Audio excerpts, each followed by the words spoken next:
This time, all 4 bodies that were missing have been recovered by the Highway Patrol dive team. That was Stone County Sheriff Doug Rader you just heard from with the latest information on recovery efforts after the Ride the Ducks boat accident. That does mean that the death toll is a total of 17. Good morning and thanks for joining us. I'm Lauren Barnes. Everyone involved in the accident has been accounted for, and that means we do want to move on to some team coverage right now on the investigation. We'll start this morning with our Joe Morano, who is live at the Showboat Branson Belle parking lot where a news conference just happened not too long ago. Joe, what other updates can you tell us? First, what you just heard from just there, Lauren, was about 40 minutes ago or so. They had just recovered those final 4 bodies, as you said.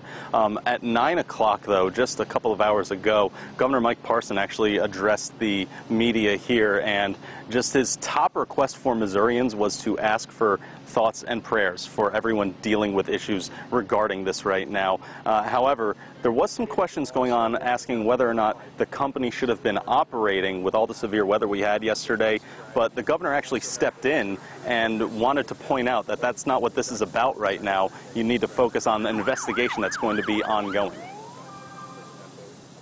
A lot of people involved trying to answer all the questions that you're asking this morning. It's going to take some time to really be able to answer those questions on that. We don't know what the status of all the events yet. That's still under investigation. Until that investigation is completed, I don't think it's my place or anyone's place to speculate.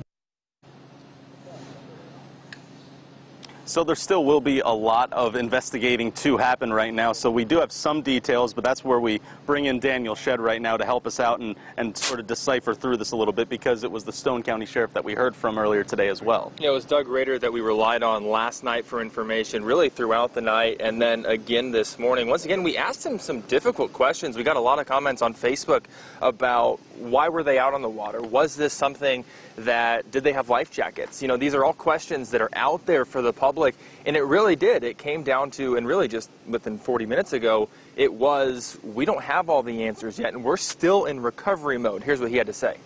NTSB will be here shortly, the Coast Guard, the Highway Patrol. I mean, this is a huge joint investigation between all of us. We're just working together this time to try to figure out exactly what did happen. Now, that was Sheriff Doug Rader with the Stone County Sheriff's Office. Like I said, he's really been our point person this entire time. We're going to expand our coverage even more, continuing coverage. Crystal Blair joins us now. You had the unique opportunity to be here last night. A lot of reporters didn't have the opportunity to be here. What was your experience like really coming into the Showboat Branson Belle and seeing what had happened? Well, I'll tell you, Joe and Daniel, I was very, very shocked by the whole thing when I got the word, and it was terrifying for the families who were waiting here when we got here. They were sitting on the benches. There were people crying. And I think one of the most compelling things that I saw was a couple of people walking from the water area, and they were completely drenched. And one of the ladies got off of the boat, and everyone applauded for her. And I'm not sure what that was about. I don't know if they were happy that she was rescued, which I'm sure if that was the case. But it could have been that she was a rescuer. So this was just a great night of heroism. It really was. You know, it's okay to grieve. It's okay to let people see you cry. You know, that's part of the process.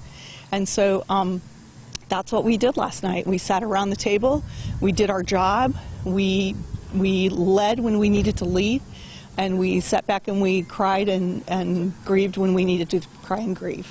And that's... No doubt very powerful words right there from her, right? Absolutely it was. And you know, they really rallied together fast.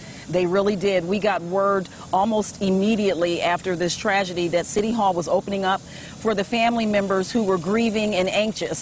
So this city is known for warmth and hospitality, and it was definitely proved last night with our city leaders, elected officials, and law enforcement. You mentioned a lady that was running out of here and getting applauded. Mayor Best shared the quick story with me. There was a young boy actually at City Hall who had soaking wet socks. And it was a Good Samaritan that came in and helped dry that young boy's socks. And it's the smallest things, and that's really looking forward.